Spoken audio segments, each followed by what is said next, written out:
All right, let's talk about the Geno Smith trade to the Las Vegas Raiders. He was shipped to Vegas for a third-round pick. First off, masterclass performance by the Seahawks front office, John Snyder, the GM, Mike McDonald, the head coach, and new offensive coordinator, Clint Kubiak.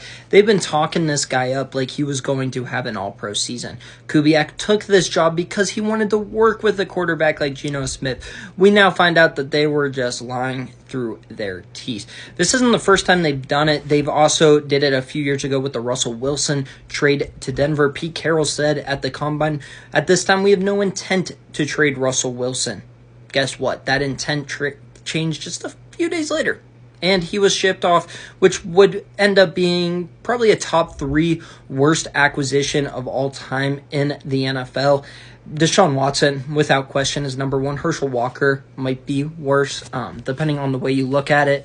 Geno Smith, though, he goes down as the Seahawks' 5th all-time leading passer, and that's pretty solid. It sounds bad, but then you realize how long they've had some quarterbacks. You have Russell Wilson, obviously, as a franchise quarterback, decade plus. You have Matt Hasselbeck there, close to a decade, if not a decade plus. Who else do you have? You have Jim Zorn and Dave Craig, 2 guys from the early days of the Seattle Seahawks. So Geno Smith finishes as the 5th all-time leading passer in Seahawks history. Seattle, it's a changing of the guard. They went 9-8 last year. They played well. They were right in the running for it. I would argue if Kenneth Walker would have stayed healthy, they would have been in the playoffs.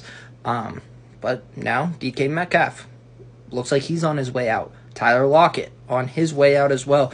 It's going to be interesting. I was very loud that I thought the Seahawks made a mistake by firing Pete Carroll. And that's with me liking Mike McDonald. They're making some interesting decisions. A lot of people have already turned their attention to the Seahawks going after Sam Darnold. It makes sense. If you're Sam Darnold, you want to go to somebody who has some sort of familiarity with that McVay-Shanahan offense that you've thrived in. Obviously, Kevin O'Connell this past year. The year prior, you were working under Kyle Shanahan. Clint Kubiak, obviously the Kubiaks and the Shanahans go way back. There's going to be a similar offense. Do I like that necessarily? No. I mean, Sam Darnold, I think, has a higher ceiling than Geno Smith, but I think Geno Smith has shown a better ability to play at an above-average level despite not necessarily having the best offensive minds. Obviously, he had something Grubbs this past year, the former Washington offensive coordinator with Kalen DeBoer. He goes to Alabama, says, you know what, I'm going to actually take the NFL job in Seattle. I'm going to stay in Washington. He gets fired after 1 year, and guess what? He's at Alabama now anyway with DeBoer. Geno's going to probably be looking at a new contract for the Raiders' end of things. Do I think that means that they're not going to draft a quarterback at 6 or later on in the draft? No.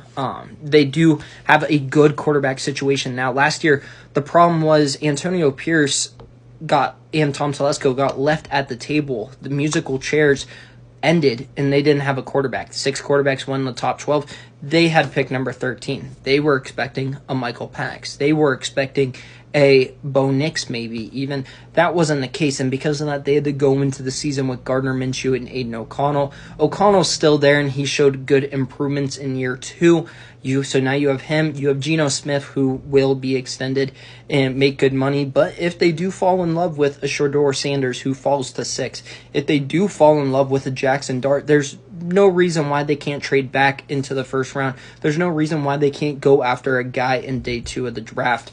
But now they have flexibility to do whatever they want. They can draft the best player available without having to feel like they have to reach for a quarterback. So good move by the Raiders. A 3rd-round pick I think is fair for both sides. Seattle, though, I don't think Sam Darnold's going to be much of an improvement over what Geno Smith has given you the last 3 seasons.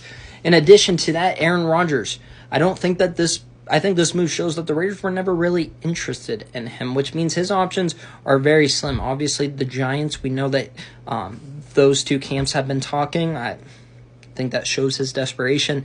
I think if Pittsburgh doesn't re-up Justin Fields in the next couple of days, that becomes a real possibility as well.